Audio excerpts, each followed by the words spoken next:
আপনার কথা আমি ঠিক বুঝতে পারছি না বাবা। আপনি আমার কাছে আপনার কবরের ডিজাইন চান,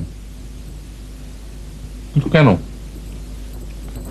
কারণ তুই হচ্ছিস একজন আর্কিটেক্ট, ডিজাইন করাই তোর পেশা। এজন্য অবশ্য তোকে টাকা দেওয়া হবে। একটা সিম্পল ডিজাইন করবার জন্য তুই কত নিবি? আপনি আপনার কবরের ডিজাইন করাতে চান? ইয়েস, কবরের ডিজাইনটা বাঁধিয়ে আমি বসার ঘরে টানিয়ে রাখবো। কিন্তু কেন? কারণ ওই ডিজাইনের উপরে যখন আমার নজরটা পড়বে তখন জানতে পারবো আমার সময় শেষ। আপনার সময় শেষ এটা বোঝার জন্য ওই কবরের ডিজাইন টাঙিয়ে রাখতে হবে? বাবা, আপনার বয়স যে ৭৮ বছর, সেটা কি আপনি জানেন না? এই সবসময় মনে থাকে না, তুই তক্ক করছিস কি জন্যে? তোকে ডিজাইন করতে বলা হয়েছে, তুই খোলামেলা একটা ডিজাইন করবি, সাদা টাইলস ব্যবহার করবি, সমস্ত কবরটাই হবে ধবধবে সাদা, শুধু আমার নামটা কালো। কাল সকালের মধ্যে ডিজাইনটা চাই, বিফোর 9। কাল সকালে আপনার চাই? ইয়েস। কিন্তু ব্যাপারটা একটু হাস্যকর হয়ে যাচ্ছে না?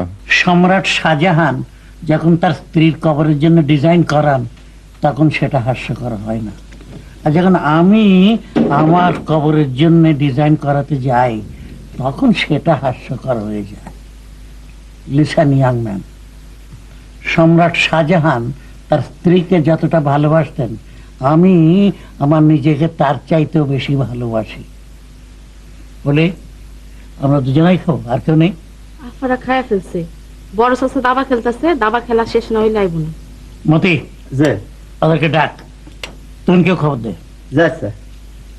থাক থাক।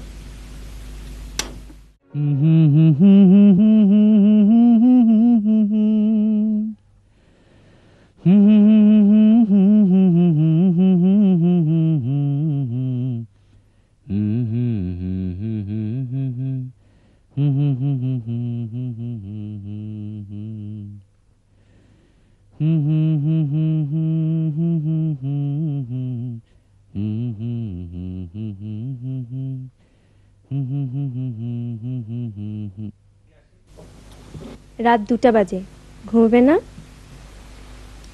সেই একই প্রশ্ন তো আমিও তোকে করতে পারি, পারি না? আমার ঘুম আসছে না। কিসের ডিজাইন করছো বাবা? তোর দাদা জানের কবরের ডিজাইন। সে কি? কাল সকালে এই ডিজাইন তোর দাদা জানের হাতে হ্যান্ড ওভার করতে হবে।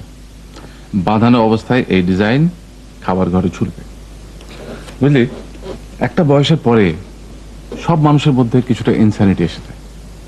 তোর দাদা জানের মধ্যে বেশি পরিমাণে এসছে। আমার মধ্যেও এসেছে বাবা। আমার চোখের দিকে তাকিয়ে দেখো, পাগল পাগল একটা ভাব আছে না? আগেবার হাসিটা খুব মিষ্টি ছিল, এখন হাসিটাও পাগলের মতো হয়ে গেছে। এসব কি বলছিস তুই? সত্যি বলছি বাবা। পাগলের হাসি দেখতে চাও? এই দেখো।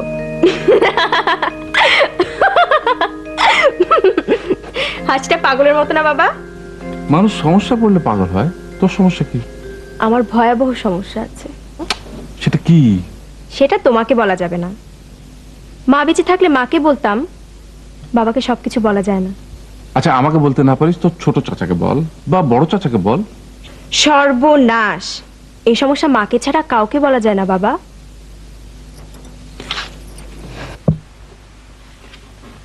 ঘুমোতে যাচ্ছিস? না, হাঁটাহাঁটি করতে যাচ্ছি।